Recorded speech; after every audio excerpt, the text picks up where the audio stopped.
everyone, welcome to MEDICO DIY, and today in this video we'll be talking about fracture healing. Now before talking about fracture healing, let's talk about the typical structure of the long bone. In the long bone, we know that on both the ends there is epiphysis and in the middle there is diaphysis or shaft. There is also metaphysis, which is between the epiphysis and the diaphysis, and in the children, that is in the growing age, there is also a growth plate which is made up of cartilage, and this growth plate is present between the epiphysis and the metaphysis. And as the persons grow, this growth plate is ultimately replaced by the bone. And the articular surface, it is covered by articular cartilage, and except the articular cartilage, the rest of the surface of the bone is covered by periosteum. This periosteum is attached to the bone through the Sharpie's fibers. And we also know that the periosteum has two layers, that is outer fibrous layer and inner cellular layer. The outer fibrous layer, it provides the surface for the attachment of the muscles, tendons, and the ligaments, while the inner cellular layer, it has progenitor stem cells from which the osteoblast and chondroblast are also formed. Now that was about the basic structure of the long bone. Now talking about the stage of fracture healing, the fracture healing occurs in 5 stages, that is stage of hematoma formation, stage of granulation tissue, stage of callus formation, and then there is a stage of remodeling and stage of modeling.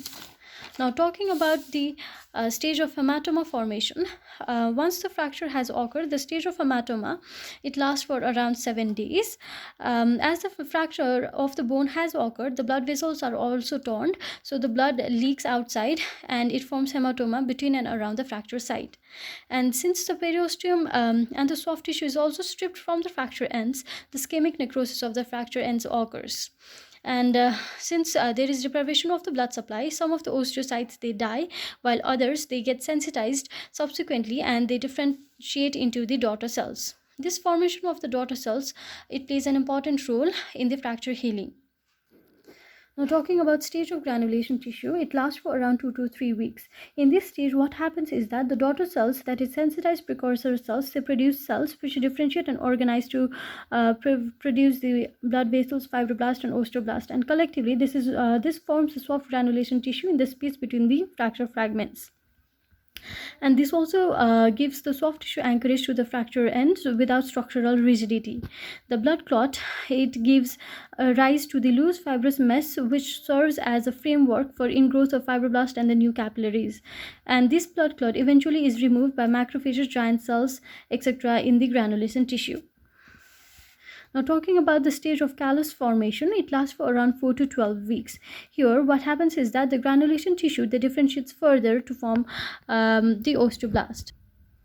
And in these osteoblasts, what it does is that it lays down matrix which later gets impregnated with the calcium salts and forms a callus or woven bone.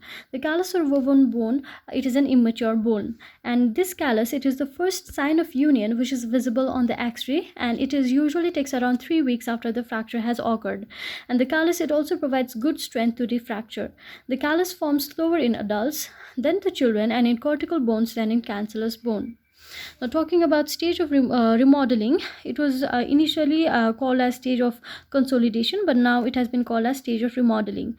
In this, the woven bone, that is the immature bone, is replaced by the mature bone, and this process is very slow, and it is a multi-unit based process, that is where the pocket of callus is replaced by the pocket of lamellar bone.